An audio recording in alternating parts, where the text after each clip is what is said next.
Friends, today நம்ம வந்து ஒரு குட்டி கப் கேக் பண்ண போகிறோம். ரொம்ப சிம்பிளாக ஈஸியாக பண்ண போகிறோம். ஸோ எப்படி பண்ணுறதுன்னு பார்க்கலாம். ஸோ அதுக்காக ஒரு கண்ணாடி பவுல் எடுத்திருக்கேன். அதில் ஒரு பட்டர் க்யூப்ஸ் எடுத்து நம்ம வந்து பட்டர் அப்ளை பண்ணி வச்சுக்கலாம். இந்த கிண்ணத்தில் பட்டர் அப்ளை பண்ணி வச்சாதான் நம்ம வந்து பேட்டர் ரெடி ஆனதுக்கப்புறம் இதில் வந்து ப்யூர் பண்ண போகிறோம். ஸோ பட்டர் எதனால் அப்ளை பண்ணோன்னா நம்ம கேக்கு ஓரங்களில் ஒட்டாமல் வரும். ஸோ அதுக்காக தான் பட்டர் அப்ளை பண்ணோம். இப்போ நம்ம வந்து மிக்சிங் பவுல் ஒன்று எடுத்துக்கலாம். அதில் வந்து ஒரு கப் அளவு மைதா மாவு எடுத்துருக்கேன். ஸோ நம்ம குட்டி கப் கேக் செய்கிறதுனால கொஞ்சமாக மாவு எடுத்தால் போதும். இது ஸ்பூனில் மெஷர்மெண்ட் பண்ணிங்கன்னா 2 to 3 டேபிள் ஸ்பூன் மாவு எடுத்துக்கோங்க, மைதா மாவு. ஸோ அதுக்கப்புறம் ஒரு 2 ஸ்பூன் கார்ன்ஃப்ளவர் மாவு எடுத்துக்கோங்க. சோள மாவுன்னு சொல்லுவாங்க. இது இல்லைன்னா நோ ப்ராப்ளம், ஸ்கிப் பண்ணிடலாம். நீங்கள் மைதாவில் கூட செய்யலாம். அப்புறம் வந்து பேக்கிங் சோடா ரெடிமேட் யூஸ் பண்ணுற, நீங்கள் வீட்லேயே இட்லிக்கு போடுற ஆப்ப சோடா கூட யூஸ் பண்ணலாம். ஸோ கொஞ்சமாக எடுத்திருக்கேன். இது அரௌண்ட் உங்களுக்கு ஒரு 2 சிட்டிகை இருக்கும். பேக்கிங் சோடா போட்டதுக்கப்புறம் இப்போ நம்ம வந்து பேக்கிங் பவுடர் ஆட் பண்ணுறோம். இது ஒரு 1/2 ஸ்பூன் வந்து பேக்கிங் பவுடர் ஆட் பண்ணிக்கோங்க. ஸோ நீங்கள் வந்து கண்ணாடி பவுலில் தான் செய்யணும்னு அவசியம் இல்லை. உங்கள் வீட்டில் இருக்கிற ஒரு ஸ்டீல் பவுல் கூட யூஸ் பண்ணிக்கலாம். ஓகே, இப்போ நம்ம வந்து பவுடர் சுகர் ஆட் பண்ண போகிறோம். ஸோ நம்ம கேக்கெல்லாம் வந்து பவுடர் சுகர் தான் ஆட் பண்ணணும். வீட்லேயே வந்து சுகர் நல்லா வந்து மிக்சியில் போட்டு அரைச்சி எந்த கப்பில் நம்ம மைதா ஆட் பண்ணுமோ அதே கப்பில் சுகர் ஆட் பண்ணிக்கலாம்.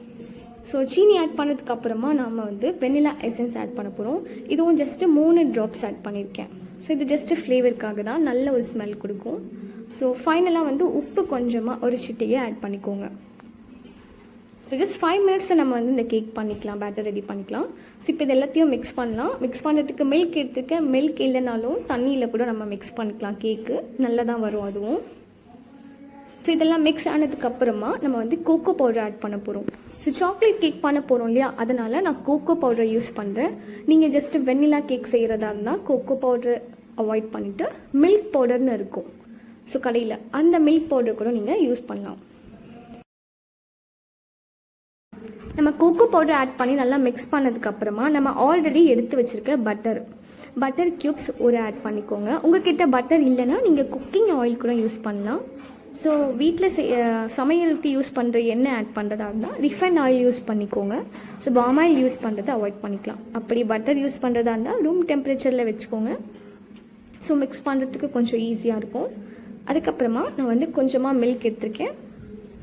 ஸோ மில்க் நீங்கள் ஆட் பண்ணி மிக்ஸ் பண்ணும்போது கேர்ஃபுல்லாக ஆட் பண்ணுங்கள். மொத்தமாக ஆட் பண்ணிட்டீங்கன்னா ரொம்ப தண்ணி ஆயிரும். அதுக்கப்புறம் நம்ம வந்து கேக் பண்ண முடியாது. இந்த பேட்டர் வச்சு தோசை தான் போடுறது.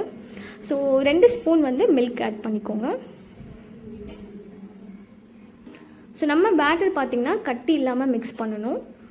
அண்ட் இது ரொம்ப தண்ணியாகவும் இருக்கக்கூடாது, அப்புறம் கெட்டியாகவும் இருக்கக்கூடாது. கரெக்டான பதத்தில் இருக்கணும். ஸோ பார்த்திங்கன்னா இந்த மாதிரி கன்சிஸ்டன்சியில் இருக்கணும். ஸோ இது ரெடி ஆயிடுச்சு. இப்போ நம்ம ஆல்ரெடி ரெடி பண்ணி வச்சுருக்க நம்மளுடைய கிண்ணத்தில் ஆட் பண்ணிக்கலாம். ஸோ நம்ம பவுலுக்கு ஆட் பண்ணும்போது நீங்கள் பாதி கேப் விட்டு ஆட் பண்ணணும். ஸோ நம்ம இது கேக் பேக் ஆகும்போது இது பார்த்திங்கன்னா மேலே வரைக்கும் பொங்கி வந்துடும். ஸோ அதனால் கொஞ்சமாக கேப் விடுங்க. ஸோ எந்த அளவுக்கு பேட்டர் ஆட் பண்ணிடுறீங்களோ அதே அளவுக்கு நீங்கள் ஸ்பேஸும் விடணும். ஆட் பண்ணதுக்கப்புறம் எந்த மாதிரி ஒரு ஸ்டிக் எடுத்துக்கோங்க. இதை வந்து நம்ம வந்து கேக்கு பேட்டரில் கொஞ்சம் ஸ்ப்ரெட் பண்ணி விடணும். ஸோ எதுக்கு நான் இப்படி பண்ணுறேன்னா, கேக் வந்து பேக் ஆகும்போது நல்லா பொங்கி வந்து கிராக்கர்ஸ் வந்துடும். அது வரத்துக்கு அவாய்ட் பண்ணுறதுக்கு தான் இந்த மாதிரி பண்ணணும். ஸோ இப்போ நான் வந்து ஒரு சாக்லேட் எடுத்திருக்கேன். ஜஸ்ட் 1 ரூபி தான் இது. நீங்கள் வந்து சாக்கோ சிப் கூட யூஸ் பண்ணலாம். ஸோ இது மேலே இந்த மாதிரி ஸ்ப்ரெட் பண்ணிக்கோங்க. நீங்கள் டூட்டி ஃப்ரூட்டி இல்லை ட்ரை ஃப்ரூட்ஸ் கூட ஆட் பண்ணிக்கலாம். ஸோ உங்கள் சாய்ஸ். இப்போ நான் வந்து வித்தவுட் அவனில் பேக் பண்ண போகிறேன். ஸோ ஒரு அடிக்கனமான பாத்திரம் வச்சுக்கோங்க. அதுக்கு மேலே ஒரு ஸ்டாண்டை வச்சு நீங்கள் ஒரு பிளேட் வச்சுக்கோங்க. வச்சுட்டு அதுக்கு மேலே நம்ம கேக் பேட்டர் வச்சு க்ளோஸ் பண்ணிடலாம். ஒரு ஜஸ்ட் ஒரு 25 மினிட்ஸ் இல்லை 20 மினிட்ஸ்லேயே நம்ம கேக் சூப்பராக ரெடி ஆகிடும். ஸோ அவனே இல்லாமல் நம்ம வந்து ஸ்பான்ஸியாக சூப்பராக கேக் ரெடி பண்ணிக்கலாம். வீட்டில் கேக் செய்யணும் அப்படின்னு ஆசையாக இருந்துச்சுன்னா கண்டிப்பாக இந்த மெஷர்மெண்ட்டெல்லாம் யூஸ் பண்ணி நீங்களும் கேக் செஞ்சு பாருங்கள்.